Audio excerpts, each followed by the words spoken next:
You don't have to necessarily have done anything wrong for things to get completely out of control.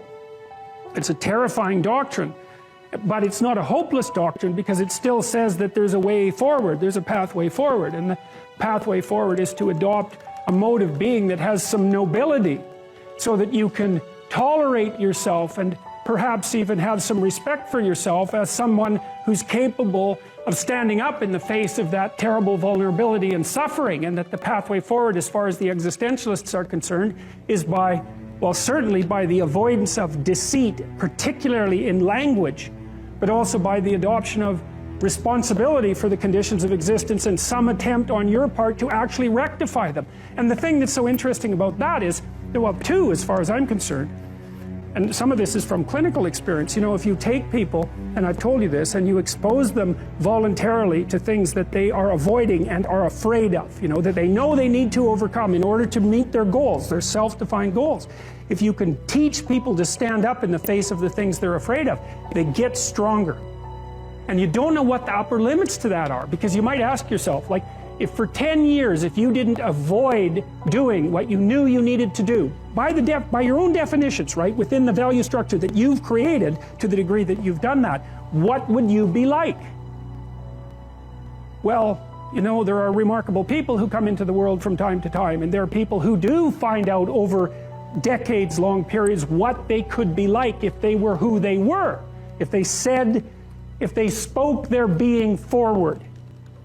And they get stronger and stronger and stronger, and we don't know the limits to that. We do not know the limits to that. And so you could say, well, in part, perhaps the reason that you're suffering unbearably can be left at your feet, because you're not everything you could be, and you know it.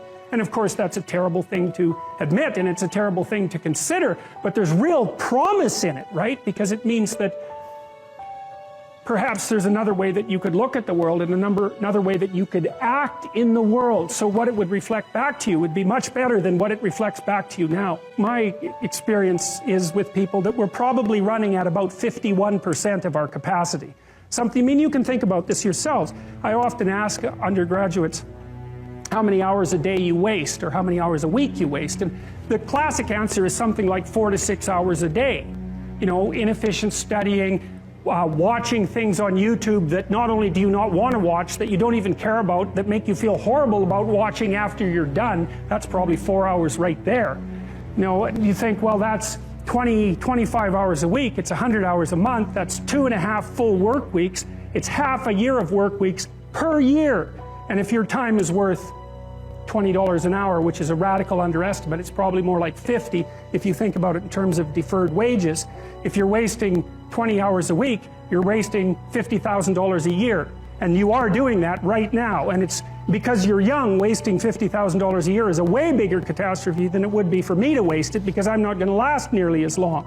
And so if your life isn't everything it could be, you could ask yourself, well, what would happen if you just stopped wasting the opportunities that are in front of you?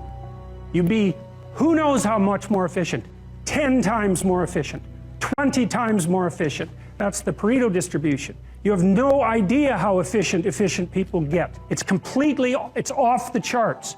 Well, and if we all got our act together collectively and stopped making things worse, because that's another thing people do all the time, not only do they not do what they should to make things better, they actively attempt to make things worse because they're spiteful or resentful or arrogant or deceitful or homicidal or genocidal, or all of those things all bundled together in an absolutely pathological package.